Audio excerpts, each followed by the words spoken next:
There's a famous story my mom likes to share. One time, she was curious when I started gaming how long I would game before I realized, maybe I should stop. She put a timer on. And I went in the room and I said, Cam, you've been playing for 15 hours. And he said, no, I just got on. Can I just finish my game? We were like, this is crazy. You're not eating, you're not sleeping, you're not moving, you're not doing anything. You're just playing video games. And I remember looking at his dad and going, oh goodness, what are we dealing with? Joining me is Cam Adair from San Diego. He's a former video game addict. We all know someone whose family is struggling, or we all know maybe our own kid is struggling. So what is it about these games that hook people in, and should we be worried? It's called Fortnite, and it has 125 million players around the world hooked. By the age of 21, an addict for 10 years. How did it impact your life? I mean, I was gaming 16 hours a day. I was very depressed, very anxious, dropped out of high school, never graduated. 16 hours a day? Yes. A mother and father are accused of starving their newborn daughter to death, all while spending endless hours playing online games. And the tragic irony, well, the point of the game is to raise a virtual baby. This is no doubt in my mind that there is a tsunami coming, and it's already happening. I think it's a dangerous social experiment that we're playing with.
Surfing is meditation. When I'm in the water, I feel very connected. I feel very present. And gaming gave me a very similar feeling where in that moment I was not able to think of anything else, but when I come out of surfing, I'm inspired about life. When I finish gaming, I either just want to go play more, or I feel like a zombie and I want to sleep and then wake up and game some more.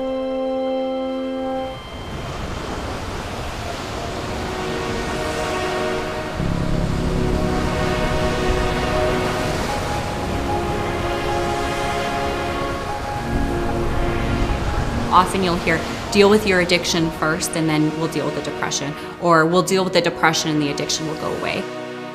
They're usually hand in hand, and there's lots of different sort of mental health associations and groups that are trying to create treatment modalities that are addressing both at the same time. From the perspective I take, they are the same thing. When you're dealing with one, you're dealing with another. You're helping folks develop better ways of living, better practices that are more healthy and helpful. There's not a one-size-fits-all model. You know, what works for one family is not going to work for another family, and what works for one child won't work for another child. For too long, the conversation around this issue has been, is gaming good or bad? And completely lost in that debate are people who are coming forward saying, I need help. And I think that we need to improve the conversation around this subject and be able to recognize that there are people all over the world saying, I need help. And our answer as a society should be, okay, how can we help? Free Fire ഗെയിമിന് അടിമപ്പെട്ട് തിരുവനന്തപുരത്തും വിദ്യാർത്ഥി ജീവനൊടുക്കി. 1ാം വർഷ ബിരുദ വിദ്യാർത്ഥിയായിരുന്ന അനുജിത്ത് അനിൽ 2 മാസം മുൻപ് ആത്മഹത്യ ചെയ്യുമ്പോൾ free fire ഗെയിമിന്റെ അടിമയായിരുന്നുവെന്ന് അമ്മ മനോരമ ന്യൂസിനോട് വെളിപ്പെടുത്തി. ആത്മഹത്യ ചെയ്യുന്നതിന് മുൻപുള്ള ദിവസങ്ങളിൽ മണിക്കൂറുകളോളം മകൻ ഗെയിം കളിച്ചിരുന്നതായി അമ്മ പറയുന്നു. മനോരമ ന്യൂസ് അന്വേഷണം തുടരുന്നു. മരണക്കളി.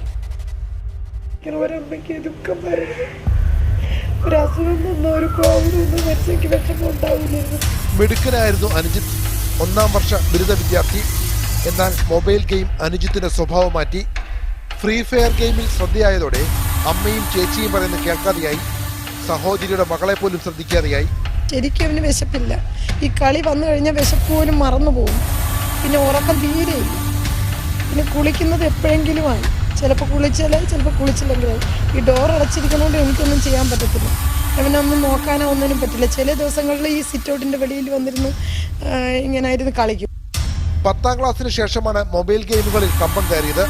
3 വർഷം കൊണ്ട് പൂർണ്ണമായും ഗെയിമിനടിമയായി. വീട്ടിൽ വഴക്കിട്ട് വലിയ വിലയുള്ള മൊബൈൽ ഫോണും സ്വന്തമാക്കി. 20 മണിക്കൂർ വരെ ഫ്രീ ഫയർ ഗെയിം കളിക്കാൻ അനുജിത്ത് സമയം ചെലവിട്ടിരുന്നു. രാവിലെ തുടങ്ങുന്ന ഗെയിം കളി നേരം വെളുക്കോളം ഉണ്ട്. അമ്മ റീചാർജ് എന്ന് പറയും മുമ്പ് അപ്പോഴും റീചാർജ് ചെയ്തു. എന്നിട്ട് പിന്നെ അകത്ത് കയറിയിട്ട് പിന്നെ പൈസ ഒക്കെയാണ് ആവശ്യപ്പെട്ടത്. പൈസ വേണം, 2000 രൂപ വേണം. மொபைல் சார்ஜ் ചെയ്യാൻ പണം ചോദിച്ച് നിരന്തരം வழக்காയിരുന്നു. நெல்லை அரசு மருத்துவக் கல்லூரி மருத்துவமனையில் செல்போன் விளையாட்டுக்கு அடிமையாகி மயக்க நிலையில் அரசு மருத்துவமனையில் சிறுவன் அனுமதிக்கப்பட்ட வீடியோ காட்சிகள் சமூக வலைத்தளங்களில் வைரலாகியுள்ளன.